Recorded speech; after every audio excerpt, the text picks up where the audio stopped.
Humanity tried to prevent the impending ecological crisis by investing massively. In genetic technology, it failed. Engineered viruses and organisms escaped into the wild.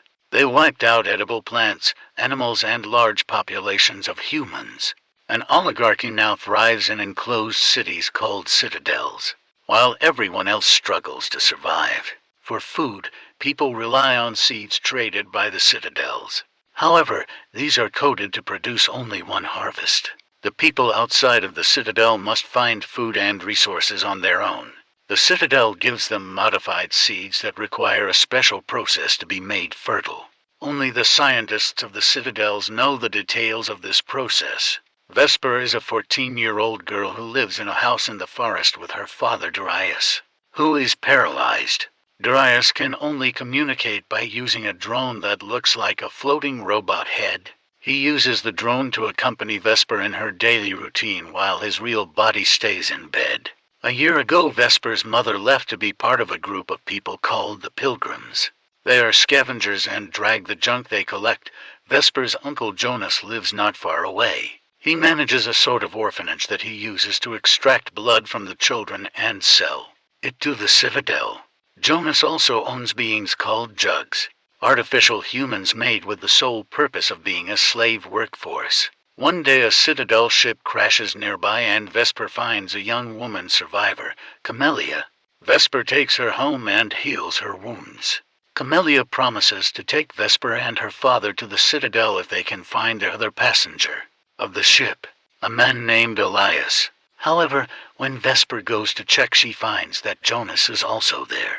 Jonas kills Elias and suspects that there was another passenger on the ship.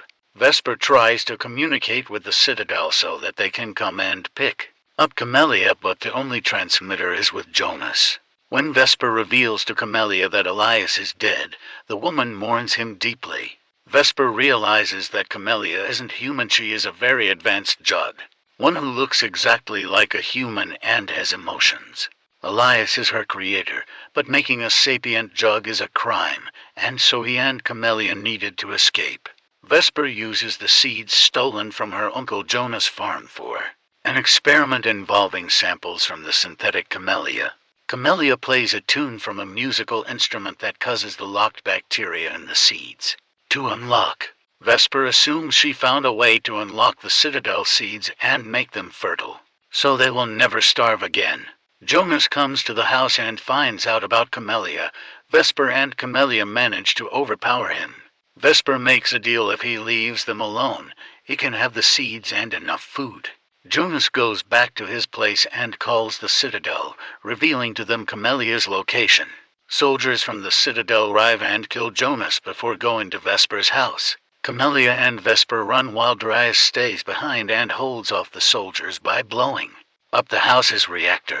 Camellia sedates Vesper and surrenders herself to the soldiers.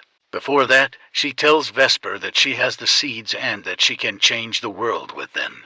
Deeply saddened, Vesper buries the altered seeds, believing there's no use for them in a world without her loved ones. But when a group of Jonas kids find her, Vesper changes her mind. Vesper and the children journey to a makeshift tower built by the Pilgrims. There she finally takes the seeds out and lets the wind spread them.